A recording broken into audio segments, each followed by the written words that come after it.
Today we're going to talk about addition, meaning, and properties.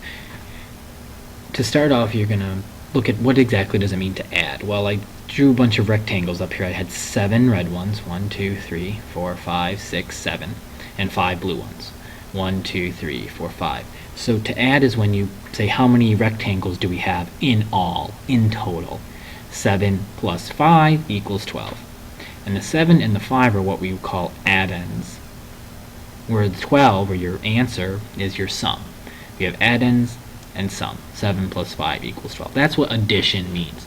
You'd had 7 red triangles, you put 5 more in the group, you now have 12 as your sum. And there are certain properties that addition follows. The first one I'm going to talk about is the commutative or order property of addition. This says you can add numbers in any order and the sum will be the same. It means that order doesn't matter when you add. It doesn't matter when I do this problem, if I started with the 5 blue rectangles and I added on the 7, I'd still get 12. 1, 2, 3, 4, 5, 6, 7, 8, 9, 10, 11, 12. Still have 12. 5 plus 7 is going to equal 12. 7 plus 5 is going to equal 12. And 7 plus 5 is equal to 5 plus 7. They're both all of these say the exact same thing, according to the commutative or order property of addition. The next property is our identity or zero property of addition. The sum of 0 and any number is that same number. Looks like I made a mistake in my typing. Same number. There we go. And what that means is 7 plus 0 equals 7. What I like to do is I like to think of the 0 as a mirror. So this 0 is like a mirror, and it's the identity property. So if I'm a 7 and I look in the mirror, or a 0, well, I get a 7. I see myself in the mirror, just the identity property of addition. Anything plus 0 is the exact same number. So whether it's 15 plus 0, I end up with 15. Or if it's 33 plus 0, I have 33. No matter what you start with, if you add 0, you have whatever you started with. You know, if you had $50 and I said, I'll give you $0, well, you'll still have $50. The final property, so we've talked about the commutative or order, and we've talked about the identity or zero property, and the final one is the hardest.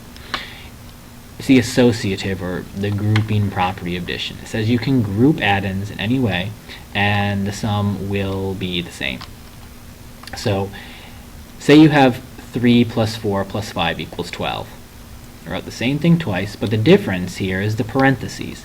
And the parentheses determine my grouping.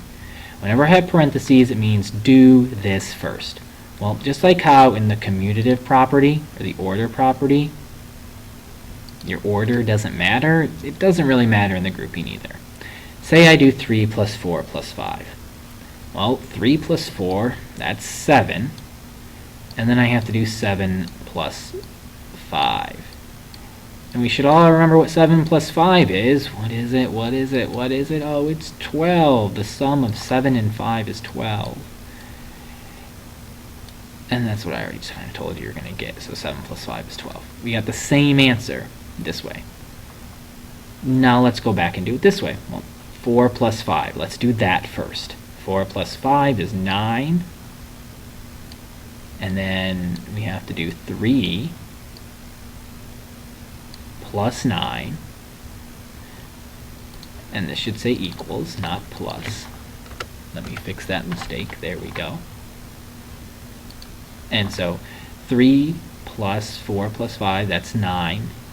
And that's going to equal, well, what is 3 plus 9? This is kind of like counting by threes. 3, 6, 9, I'm at 9. Count 3 more, 12. 3 plus 9 is 12. Both ways of doing it will always give me the same sum. The sum will be the same.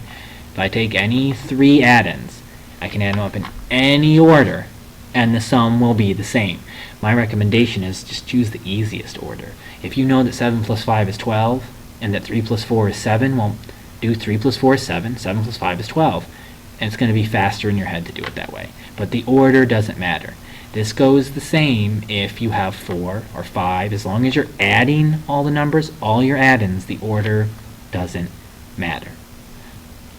So this is related to your commutative property, but commutative usually refers to 2. You just kind of switch the 7 and the 5, make them backwards. Whereas your associative property is when you're talking about more than 2, you can switch up how you group them, which ones you're going to start with. I can start with 3 and 4, or I can start with 4 and 5. Either way, 3 and 4 is 7, and plus the 5 is 12. 3 stays the same. 4 plus 5 is 9, plus 3 is 12. It doesn't matter the order. I still get the same answer. Your assignment in class is going to be filling in some blanks. So like you'll have 19 plus blank equals 19. And your job is to figure out, oh, well, that has to be a 0 because anything plus 0 equals that number. Or it might say 6 plus, you might end up with something like this. And this is where it'll get tricky, is it will say 3, I'll say like 3 plus 4 plus 5 equals, and then we'll have a blank plus 5. Well, it wants you to say, oh, that's supposed to be 7 because 3 plus 4 equals 7. It wants you to say 7 is going to go in that blank. It's basically just using these properties to manipulate or change addition problems. These are the type of problems you'll be assigned in class. So think about this. If you have any questions, write them down, bring them to class. We'll go over this briefly tomorrow, and you'll get to work.